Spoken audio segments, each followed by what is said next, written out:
I misread my card. I thought I was number 6, so I've pretty much lost my nerve. So it's almost over. You're almost done. So my favorite book about art, one of my favorite books, is by Michael Kimmelman, and it's called The Accidental Masterpiece. You should all look it up. It's really great, and it basically is anecdotes about works of art that weren't necessarily meant to be works of art, and the stories behind them.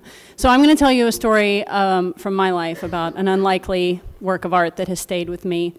I'm originally from Memphis, Tennessee, born and raised, and in high school, these are all high school stories. Have you noticed that? In high school, my friend Kathy and I wanted to have the coolest, most unusual summer job, and Graceland came up in conversation. And then we found out they were hiring tour guides. Now, if you went to Graceland today, you would get an audio tour. But in those days, it was tour guides that would literally take you through the mansion and do like we're doing tonight. You would get 10-minute stories, 5-minute stories right through the walkthrough of the house.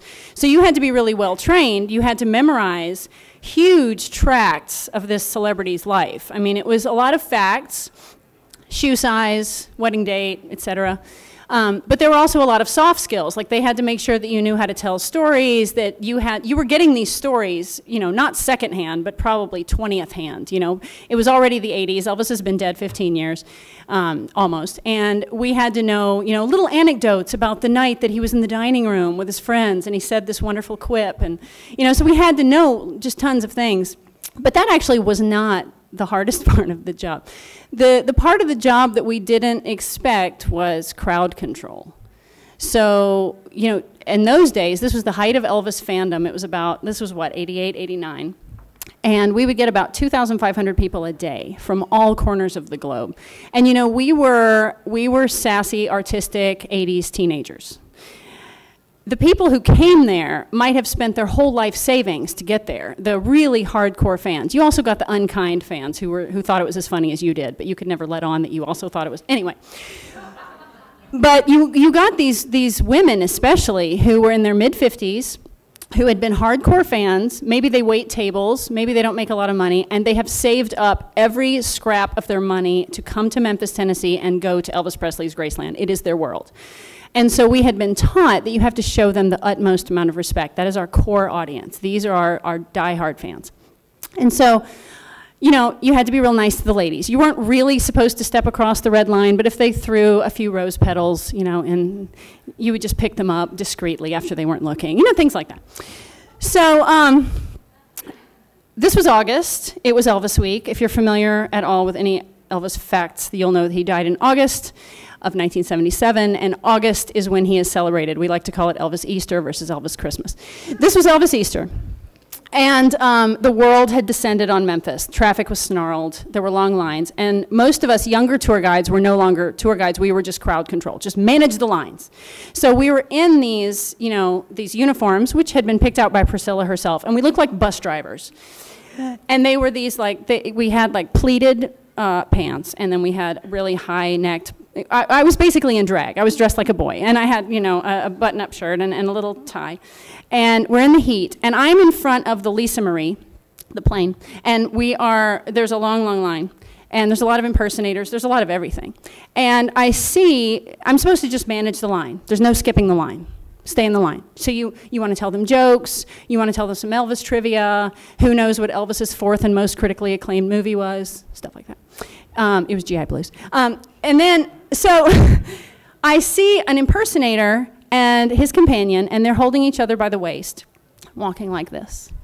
And they're skipping the line, but they're making eye contact with me. So I think, okay, you know what? They're actually coming to ask me a question. This is cool. So I make eye contact with them, but then I realize that Elvis, who is very, very tall, is sort of walking with a funny little lilt like this. And I'm like, boy, what's going on with Elvis? So, and they're still like really attached at the hip. And so I kind of lean.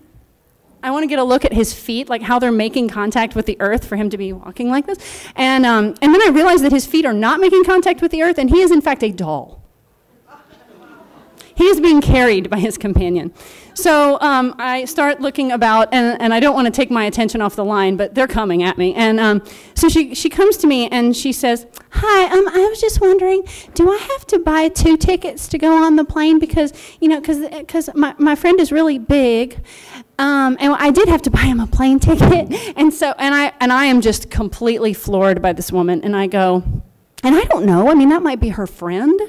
So, you know, you don't know how to talk to her. So I just said, oh no, I'm sure one ticket will be just fine. I think one ticket will be fine. Unless you want to buy a second ticket for Elvis. But it's okay if you would like to just do one ticket. And she said, oh, thank you so much. And I showed her, you know, the line, and I said, and I wanted to compliment her. I said, did you create Elvis yourself?